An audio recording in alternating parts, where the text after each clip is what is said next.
All right, we just wrapped up the snowy Sunday Night Football matchup of Week 13 of the NFL. I'm going to go through, give you my breakdown of all the games and action today, give you my instant initial takeaways. Let's hop on into it. Okay, the Chargers go into Atlanta and take down the Falcons 17-13 in what was an ugly, sloppy, and just a dismal performance from the man Kirk Cousins. 4 interceptions on the day, a pick 6, and it was really, really bad. Threw the ball 40 times. Bijan had 100 yards on the ground and a touchdown.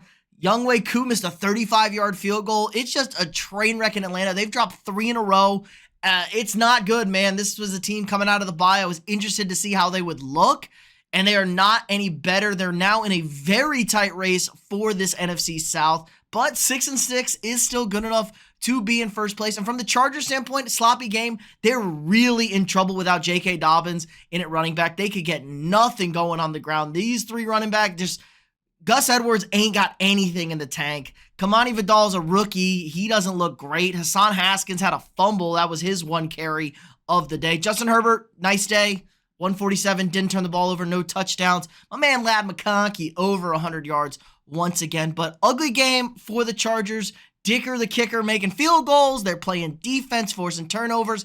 Offense is a concern, but at 8-4, the Chargers are essentially a lock for the playoffs at this point in the AFC. All right, the Steelers bounce back from a tough loss against the Browns, taking down another division opponent on the road. Cincinnati drops another game, 44-38. I don't think we could believe Pittsburgh could put up 44 points. Now, they did score on defense. That helps out a little bit. But another masterclass from Joe Burrow. 3 touchdowns, did have an interception. He also had a fumble, I believe. Yeah, he had 2 fumbles in this game. So maybe not the best thing, but passing-wise, pretty good. He struggled a little bit in the first half. This was a pretty close game for a good chunk of it, and then things kind of exploded in that fourth quarter. But Chase Brown, another solid day on the ground, 70 yards and a touchdown. Jamar Chase, 80 and a touchdown. T. Higgins, almost 70 and a touchdown. Really, 69. Nice.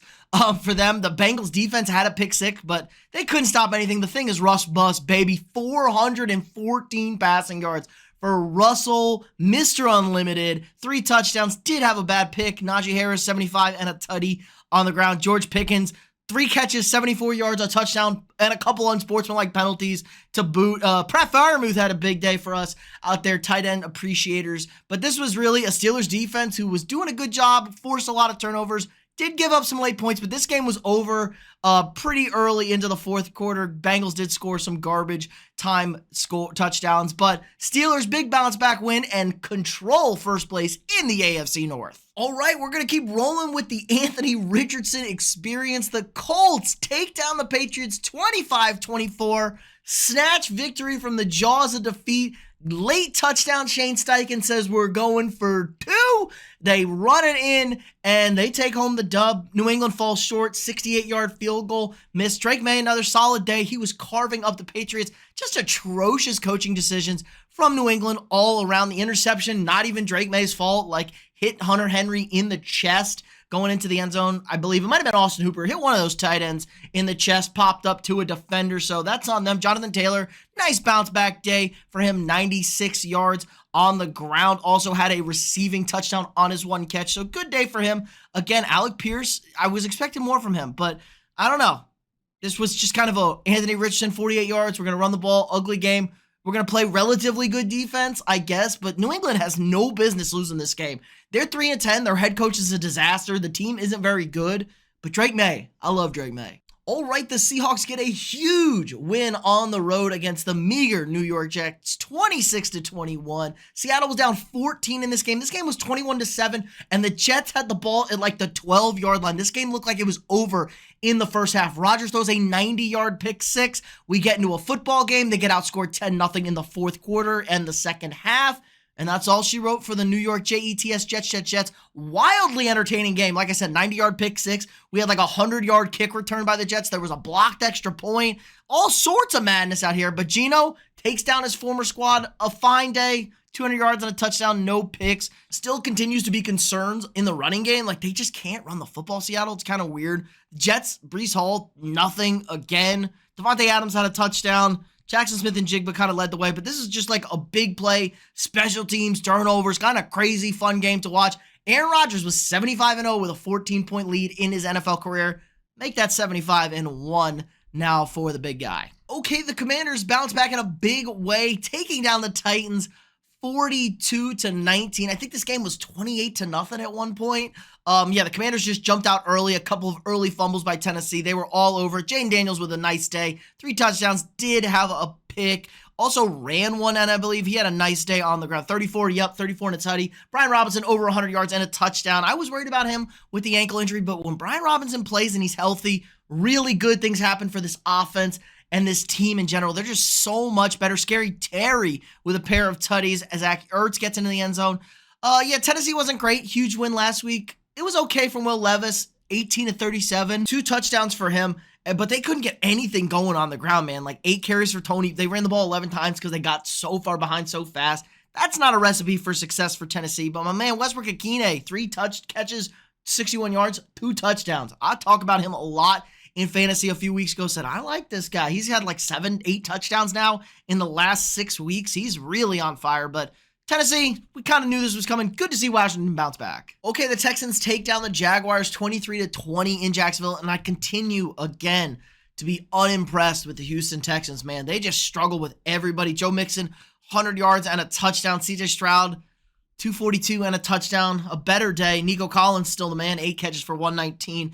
No tutties there. But the big story is like one of the dirtiest hits you're going to see in the NFL. Trevor Lawrence taken out of this game by Azeez Al-Shaair. He should probably be suspended for the rest of the season, at least until Trevor Lawrence is out. It was really, really bad. I'm glad they let the Jags get their licks in a bit. Jaguars rushing game, atrocious again. They can't run the football at all. Mac Jones came in, did a very good job filling in for Trevor Lawrence. Sucks it was his first game back. 235, 2 touchdowns for the Mac Daddy. Brian Thomas Jr. had a nice day. Parker Washington. Who was Parker Washington? With 100 yards and a touchdown for the Jags. But yeah, Houston finishes this game off 8-5. They're a lock to win this division, essentially. Still only a 2-game lead, really like a 2.5-game lead because they've already beat Indy twice. But yeah, 8-5. Not bad for the Texans, but just feels like so many question marks with this team. All right, my Vikings had to give me a heart attack today. Come home with the dub, though. 23-22 against the Arizona Cardinals. They were down 13 in the third quarter of this game. They managed to come back, scored a game-winning touchdown drive with just inside of 2 minutes. A touchdown pass to Mr. Aaron Jones. Nice day for him. Had a fumble early in this game, kind of checked out. Nice bounce back for my guy. But Sam Darnold was excellent the last 3 drives of the game. Lit it up. Justin Jefferson with 99. Jordan Addison with 54. This team did not do anything in the first half. 6 points for them. We've seen a couple of these games so far. I thought Kyler Murray was excellent today. He was getting the ball out quick. He was making great reads, dumping it down. 2 interceptions, 1 interception on the last play on a prayer. The first one wasn't a great kind of panic, got under duress. They ran the football so well today. After a dismal performance last week against Seattle, they pounded the rock. 31 carries for 154 against the second best run defense in football in the Vikings. But Trey McBride, another sleepy good day. 12 catches, 96 yards, only along of 14, but he was just really consistent. Marvin Harrison gets back in the end zone, but a tough loss for the Cardinals. A game they pretty much dominated, probably should have won. But don't look now. Sam Darnold, 10-2 on the season. All right, Rams take down the Saints 21-14 in New Orleans. Kind of a weird game. Rams get shut out in the first half.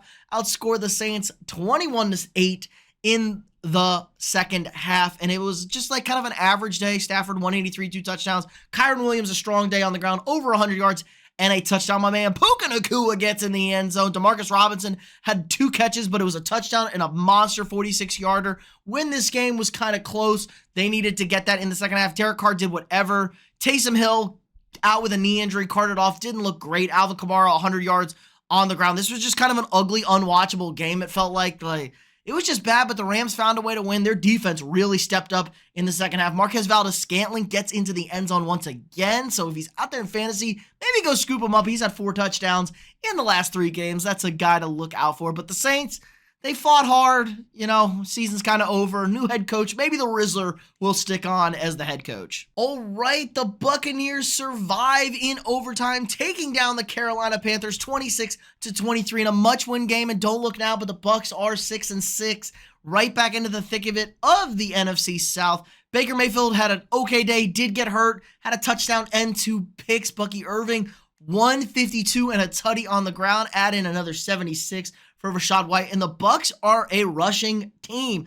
Mike Evans goes over 100, had an awesome touchdown catch in this game. But really, I'm just sick. Baker Mayfield's a dick. Took away the moment from Bryce Young. I am so happy for Bryce Young. He had big throw after big throw in this game. Goes down there, gives his team a 3-point lead with a touchdown at the end of this game. The defense lets the Buccaneers drive down to tie it.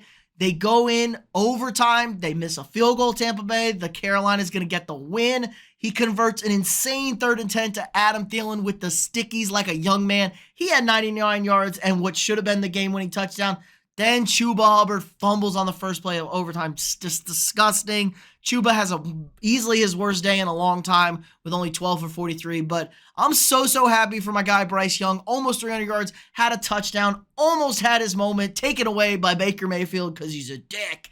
But yeah, just positive signs all around in Carolina. Sometimes sometimes losses are okay. They do have their draft picks, so we'll get a pick. But man, Bryce Young might be a guy again. Love to see it. And Tampa Bay, don't look now, but I think the Bucs are a-coming. Okay, a game that I felt like did not live up to the hype. The Eagles take down the Ravens in Baltimore, 24-19. Kind of a pedestrian day for Jalen Hurts. 118 for a touchdown in the air. Had 9 carries for 29 yards. And obviously a push-tush touchdown. Saquon over 100 and a touchdown. That's automatic, baby.